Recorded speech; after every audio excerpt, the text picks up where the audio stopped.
Assalamualaikum warahmatullahi wabarakatuh.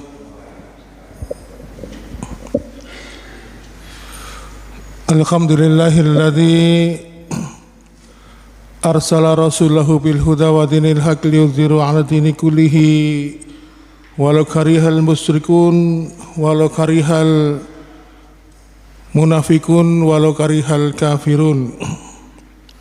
Asyhadu an la ilaha illallah wahdahu la syarika lah wa asyhadu anna Muhammadan abduhu wa rasuluhu alladzi la nabiyya ba'da. Allahumma shalli wa sallim wa barik ala Muhammadin wa ala alihi wa ashabihi wa man tabi'ahum bi ihsan ila yaumiddin. Fa ya ibadallah usikum wa nafsi bittaqwallah faqad fazal muttaqun. Qala ta'ala fi kitabil karim, a'udzu billahi samii'il 'aliim minas syaitonir rajim min hamzihi wa nafthihi wa nafsihi. Ya ayyuhalladzina amanu taqullaha haqqa tuqatih wa la tamutunna illa wa antum muslimun. Alhamdulillah, senantiasa kita bersyukur kepada Allah Subhanahu wa taala yang memberikan limpahan rahmat, hidayah, inayah serta taufiknya kepada kita sekalian. Kenapa saya kok menyampaikan lengkap?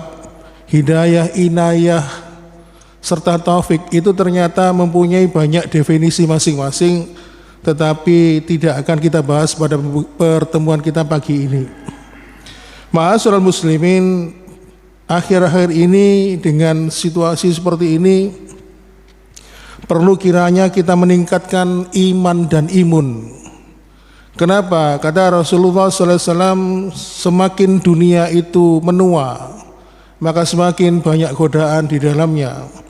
Oleh karena itu, sampai Rasulullah SAW menyampaikan, saking dekatnya dengan tanda kiamat, banyak orang yang beriman di pagi hari, sore harinya dia sudah berganti imannya.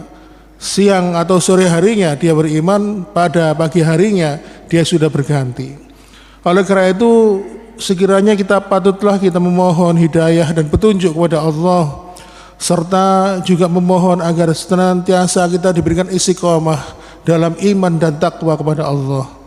Kemudian dengan berkaitan dengan imun ini, Rasulullah SAW juga menyampaikan sebuah ramalan, kalau kita bilang begitu ya. Kalau semakin dekat dengan hari kiamat, semakin menua dunia ini, maka banyak sekali stresor kalau dalam istilah kesehatan itu, yaitu yang mengganggu kesehatan manusia. Maka banyak faktor diantaranya, salah satunya adalah munculnya penyakit-penyakit baru. Makanya Rasul menyampaikan salah satu tanda di akhir kehidupan dunia ini, banyak sekali muncul penyakit yang dulu belum pernah ada. Dulu mungkin belum pernah ada, belum muncul penyakit HIV AIDS, tetapi sekarang sudah merebak, bahkan fenomenanya seperti gunung es ya. Seakan-akan di permukaan itu nggak kelihatan, tetapi sesungguhnya di bawah gunung es itu fenomenanya luar biasa. Oleh karena itu, ma'asyiral muslimin, imun ini penting. Salah satunya, pertama kita harus memperhatikan fisik kita, tentang makanan, asupan yang kita makan, juga tentang pola pikir. Makanya salah satu hal yang membuat kita ini terhindar dari stres menurut para ulama, salah satu tipsnya adalah jangan pernah kita memaksakan kita melakukan sesuatu yang itu bukan kehendak kita. Kita hanya bisa melakukan sesuatu yang mungkin menjadi sesuai dengan kemampuan kita. Misalnya sebagai seorang dai atau ustadz ya, atau mungkin yang saya duduk sekarang ini di depan panjenengan, kemampuan saya hanya menyampaikan dakwah. Saya mengumpulkan materi, mengumpulkan referensi, lalu kemudian saya sampaikan di hadapan panjenengan semuanya. Tetapi di satu sisi saya tidak mampu menjadikan dalil referensi yang saya sampaikan ini menjadikan panjenengan semuanya mendapatkan hidayah dan petunjuk dari Allah Subhanahu wa taala. Kenapa? Karena yang memegang hati manusia adalah Allah, yang menguasai hati manusia adalah Allah, yang memberikan hidayah dan petunjuk hanyalah Allah, sedangkan kita hanya menyampaikan. Makanya kalau kita mengerti konsep ini, maka sebagai seorang dai kita tidak akan pernah stres. Tugas kita hanya menyampaikan, yang memberikan hidayah, petunjuk hanyalah kepada Allah. Makanya kadang-kadang sering ketika saya mengundang ya, di masjid ini, sang ustadz itu tanya, kira-kira jamaahnya berapa yang hadir kira-kira. Kalau semakin banyak saya seneng kalau hadir di sini. Ya, ini kalau saya sebutkan namanya, nama ustadz tersebut pasti panjenengan tahu semuanya. Jadi tidak lepas bahwa ternyata orang yang diberikan nama ustadz itu juga sebagai seorang manusia biasa yang juga tidak lepas dari sifat manusiawi.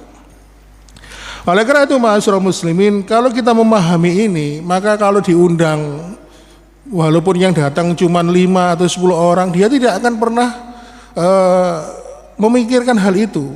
Bahkan yang diundang cuma yang hadir 2, yang satu ngantuk, yang satu ke toilet. Jadi dia ngomong kepada orang yang ngantuk.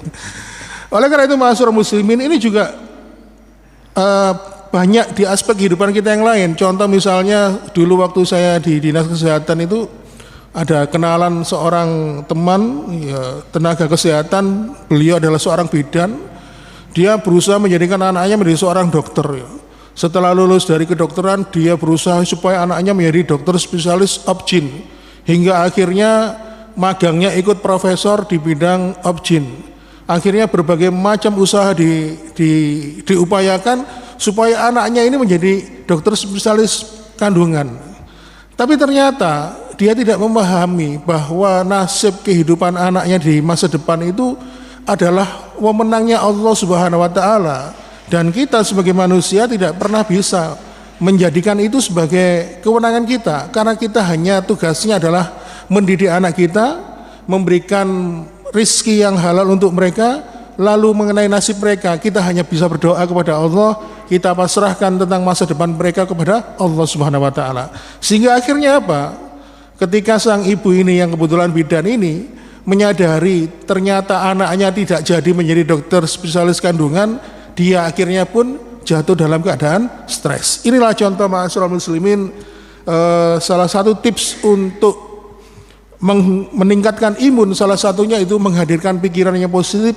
Jangan pernah memaksakan kehendak yang mungkin itu bukan kewenangan kita. Wewenang kita hanyalah menjadi hamba Allah, senantiasa berbaik sangka kepada Allah Subhanahu wa taala, dan wewenang kita adalah senantiasa meningkatkan iman dan takwa kita kepada Allah Subhanahu wa taala. Demikian jamaah sekalian, ini sebagai mukadimah. Kenapa kalau saya sampaikan? Ya karena memang fenomenanya seperti ini. Baiklah, kalau kita melihat agenda kalender ya, kemarin hari Kamis itu tanggal merah. Ternyata kalau kita lihat di kalender itu adalah peringatan Isra dan Mi'raj. Ma'asyiral muslimin, kisah Isra dan Mi'raj ini sering dikisahkan, tetapi karena kita ini manusia biasa yang sering lupa, maka tidak ada salahnya kalau kita sekedar mengulangi kisah tersebut. Tetapi pada pembahasan pada pagi hari ini, penitik beratan kisah Isra dan Mi'raj ini akan kita bahas tentang Mi'rajnya yang terjadi sebelum peristiwa Nabi Muhammad SAW di Isra dan Mi'rajkan. Jadi ternyata dulu sebelum Adam diciptakan, jadi selama ini kan kita mengenal Nabi Adam itu adalah manusia pertama. Ternyata dalam sebuah kitab yang dikarang oleh Imam Ibnu Katsir, di mana beliau dalam salah satu kitab yang berjudul Bidayah wa Nihayah, di dalam keterangan kitab itu dikisahkan bahwasalnya Allah dulu pernah menciptakan sebuah kaum, dan kaum ini jauh jaraknya dengan Nabi Adam, dan kaum itu dinamakan dengan Banul Jan. Ma'asyiral muslimin, ternyata mereka ini adalah sekelompok kaum yang melakukan kerusakan di muka bumi ini, sehingga akhirnya Allah pun mengkiamatkan mereka ya, pada kiamat pertama. Jadi diturunkanlah ya, meteor dari langit untuk menghancurkan Banul Jan, kaum Jan ini. Jadi bangsa api, dihancurkan batu yang berupa api. Jadi ini kisah nyata, bukan seperti khayalan seperti di film Avatar. Jadi mungkin film Avatar itu ngambil dari kisah ini sebenarnya. Oleh karena itu ma'asyiral muslimin, lalu Allah pun dalam keterangan Imam Ibnu Katsir ya, Allah pun berkalam, berkata kepada malaikat Jibril, ya Jibril, itu ada salah seorang putra dari Raja Jan, ambil dia, didiklah dia, kemudian ajaklah dia Mi'raj, naik ke langit-langitku ini. Lalu kemudian Allah pun memerintahkan Jibril untuk memperkenalkan anak dari Raja Jan itu tentang nama-nama Allah. Dibawalah anak Raja Jan ini berkeliling, bermi'raj dari langit pertama sampai langit ketujuh, bahkan sampai ke alam malakut, ya, sampai alam jabarut, hingga sampai ke dalam alam surga. Oleh karena itu ma'asyiral muslimin, maka tidak ada zikir yang paling banyak dilakukan makhluk itu kecuali dari anak Raja Jan yang akhirnya diberikan nama menjadi Akhyas, di mana akhirnya Akhyas ini diganti namanya oleh Allah menjadi malaikat Azazil. Jadi malaikat Azazil itu bukan malaikat, tapi levelnya dia mendekati malaikat. Oleh karena itu ma'asyiral muslimin, akhirnya Allah pun memberikan ujian kepada Azazil ini. Azazil yang ahli zikir diuji, Azazil yang suka bertakbir diuji, Azazil yang senantiasa bertahmid diuji. Apa ujiannya? Azazil diperintahkan oleh Allah untuk bersujud kepada seorang hamba yang diciptakan dari tanah, di mana tanah itu adalah tanah yang senantiasa dia injak-injak. Ma'asyiral muslimin, Azazil yang dinama Akhyas ini, yang kemudian kelak nama itu berganti menjadi iblis ya. Ketika mengetahui bahwa dia itu diperintahkan oleh Allah bersujud kepada seorang hamba yang diciptakan dari tanah, dan tanahnya itu adalah tanah yang biasa dia injak-injak. Lalu apa jawaban Azazil ini? Diabadikan oleh Allah di surat Al-Isra ya, di ayat 61. Qala a'asjudu liman khalaqta tin. Iblis berkata, apakah engkau akan menyuruh aku bersujud kepada orang yang engkau ciptakan dari tanah?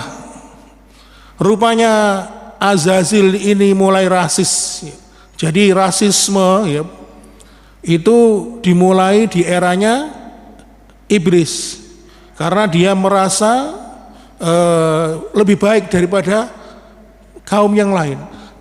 Makanya salah satu pemicu terjadinya perang dunia kedua itu ada sebuah bangsa, sebuah negara yang merasa dirinya paling baik dari sekian negara di dunia ini, sehingga akhirnya dia melakukan peperangan, melakukan banyak pembunuhan.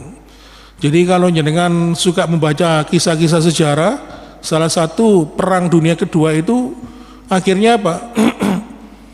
Banyak negara akhirnya bersekutu menghancurkan satu negara ini. Akhirnya setelah negara ini akhirnya dipisah menjadi Jerman Barat dan Jerman Timur. Ma'asyiral muslimin, Azazil mengatakan, saya ini dari suku api, saya lebih mulia daripada suku tanah. Makanya kadang-kadang kita itu harus hati-hati. Kadangkala ya, orang itu sudah mempraktekkan agama ini, sudah beribadah ya, melakukan amal-amal ibadah ya, seperti Azazil ini 18.000 tahun dalam kitab yang dikarang oleh Imam At-Tabari disebutkan, ketika dia dimi'rajkan, Azazil ini bersuluh, berkholwat selama 18.000 tahun berzikir di hadapan Allah Subhanahu wa taala. Tetapi ya, tidak menjadikan jaminan bagi Azazil hatinya bersih.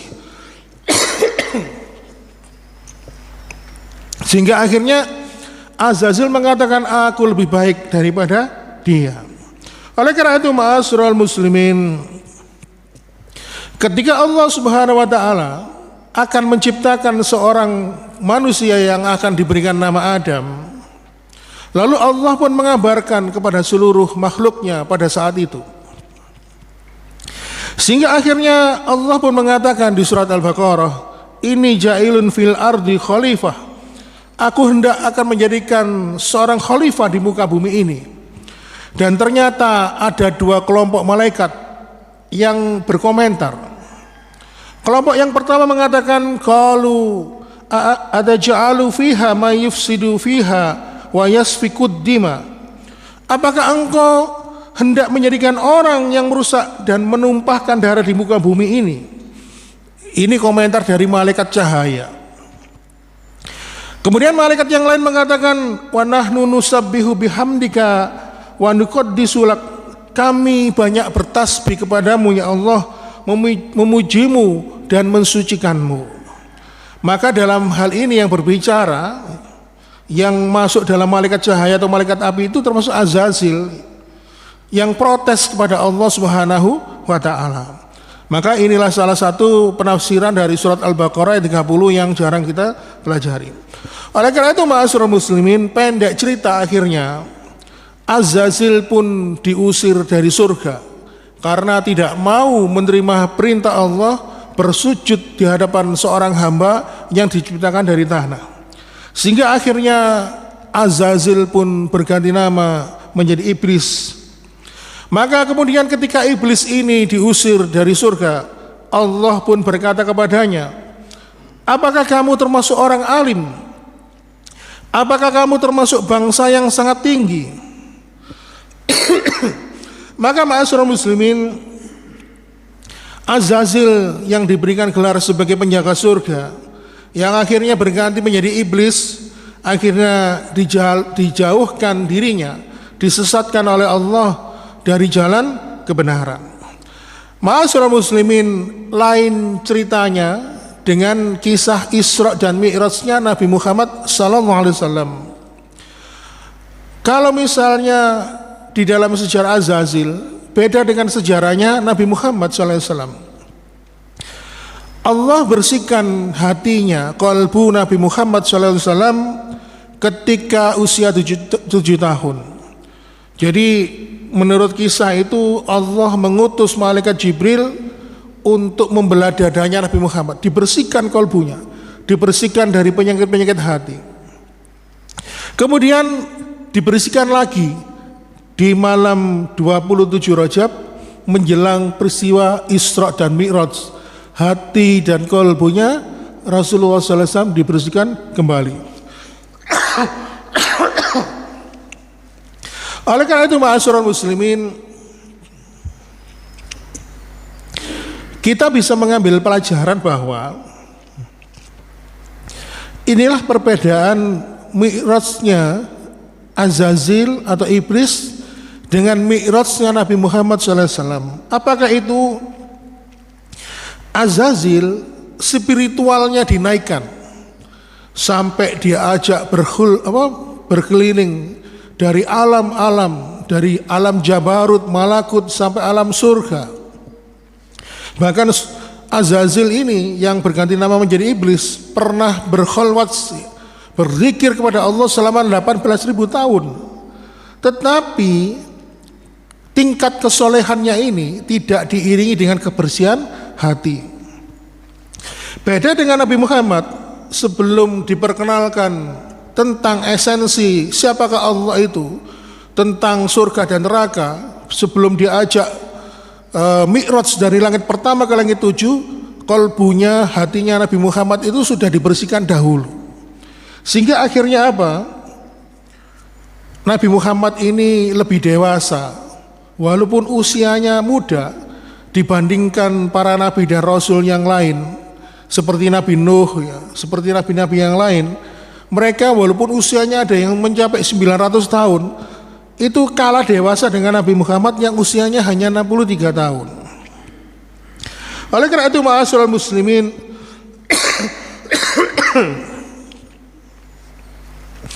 dikisahkan dalam surat Nuh ayat 26-27, Ketika Nabi Nuh ini sudah berdakwah selama 900 tahun, tapi tidak ada yang mau mengikuti dakwahnya, akhirnya jengkel. Akhirnya dia berdoa kepada Allah agar kaumnya ini dibinasakan saja. Kalau tidak ada mereka yang mau mengikuti dakwahku ini, ya Allah, lebih baik binasakanlah saja mereka, kata Nabi Nuh. Dan akhirnya Allah pun menuruti, mengabulkan permintaan Nabi Nuh ini, dan Nabi Nuh diperintahkan untuk membuat sebuah kapal batrah yang besar. Sehingga akhirnya sering kita dengar kisah umatnya Nabi Nuh ini diberantas oleh Allah dengan didatangkan air bah berupa air bandang yang begitu besar, sehingga banyak mereka yang tewas. Beda dengan Nabi Muhammad SAW. Kenapa? Karena Nabi Muhammad SAW itu mempunyai kebersihan hati. Makanya salah satu doa yang diajarkan baginda Rasul kepada kita adalah tentang kebersihan hati ini adalah Allahumma inni as'aluka salamatus sadr. Ya Allah, aku mohon kepadamu dari terbebasnya kebencian dan dendam di dalam dadaku ini. Ma'asyiral muslimin, mengenai peristiwa Isra Mi'raj ini diceritakan oleh Allah di surat Al-Isra ayat pertama.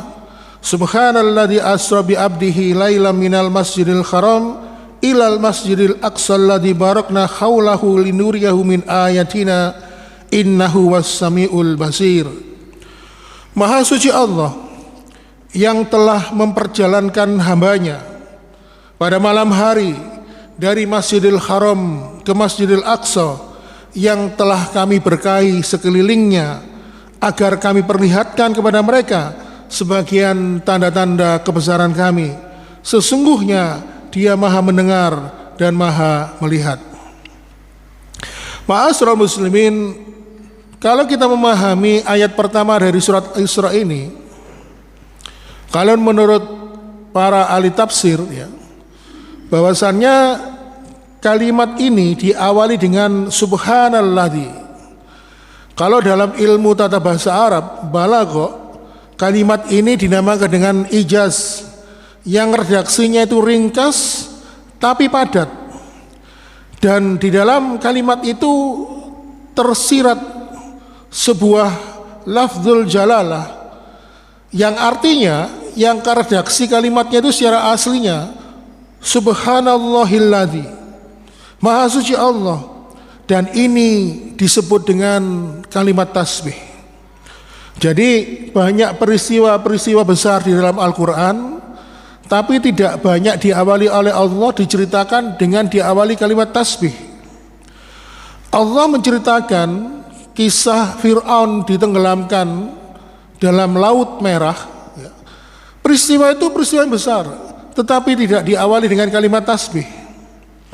Al-Quran menceritakan tentang kisah Nabi Saleh, umatnya Nabi Hud dan lain sebagainya, yang ditelan gempa bumi, ya, kemudian ditiup oleh angin puting beliung. Seluruhnya diceritakan oleh Allah dalam Al-Quran, tapi tidak diawali dengan kalimat tasbih. Khusus peristiwa Isra dan Mi'raj ini diawali oleh Allah dengan kalimat tasbih. Subhanalladzi, maha suci Allah, maha suci dari kelemahan, maha suci dari segala kekurangan, maha suci dari ketidakmampuan. Allah mempertaruhkan kesuciannya untuk menjamin kebenaran peristiwa Isra dan Mi'raj. Dan sebagai pertanda bahwa Isra dan Mi'raj ini adalah bukan peristiwa biasa, tapi adalah peristiwa yang sangat luar biasa, sehingga diawali dengan kalimat tasbih. Kemudian kalimat berikutnya ada asra, artinya yang menjalankan. Maha suci Allah yang telah menjalankan. Dalam peristiwa Isra dan Mi'raj ini, yang aktif sebenarnya Allah Subhanahu wa taala. Sedangkan Nabi Muhammad SAW pasif. Allah yang menjalankan, Nabi yang diperjalankan. Maka tidak heran beliau bisa berangkat dari Mekah menuju ke Masjidil Aqsa, ya, eh, yang ada di Palestina hanya dari langit pertama, setelah itu naik dari langit pertama ke langit ketujuh, tidak kurang dari 1 malam. Lalu kemudian setelah langit ketujuh, lalu naik lagi ke Rafratul Aftar sampai ke Sidratul Muntaha, sampai di bawah arasnya Allah menerima perintah sholat. Lalu kemudian diajaklah keliling oleh malaikat Jibril atas perintah Allah mengelilingi surga dan neraka. Lalu kembali ke daerah Mekah tidak lebih dari 1/3 malam. Kok bisa? Ya bisa, karena di sini adalah terlibatnya Allah Subhanahu wa taala. Kemudian Asra, Allah yang menjalankan dan Nabi Muhammad yang diperjalankan. Maka dalam memahami peristiwa Isra dan Mi'raj ini tidak menggunakan logika intelektual, bukan menggunakan logika manusia, tapi menggunakan logika kemahakuasaan yang mutlak dari Allah Subhanahu wa taala. Kemudian berikutnya kalimat bi'abdihi, maha suci Allah yang menjalankan hambanya. Kenapa kok Allah menggunakan kalimat tidak langsung? Kok tidak langsung menyebut nama Muhammad? Tetapi kenapa harus mengatakan bi'abdihi, menggunakan kata hamba? Dalam kalimat hamba ini mengandung 2 keterangan. Keterangan pertama, hamba di sini menjelaskan bahwa ketika di Isra dan Mi'rajkan, Nabi Muhammad itu dengan ruh dan jasadnya. Sebab seseorang itu dipanggil hamba karena dia mempunyai ruh dan jasad. Kemudian keterangan yang kedua, bahwa Nabi Muhammad sallallahu alaihi wasallam benar-benar diakui sebagai hambanya Allah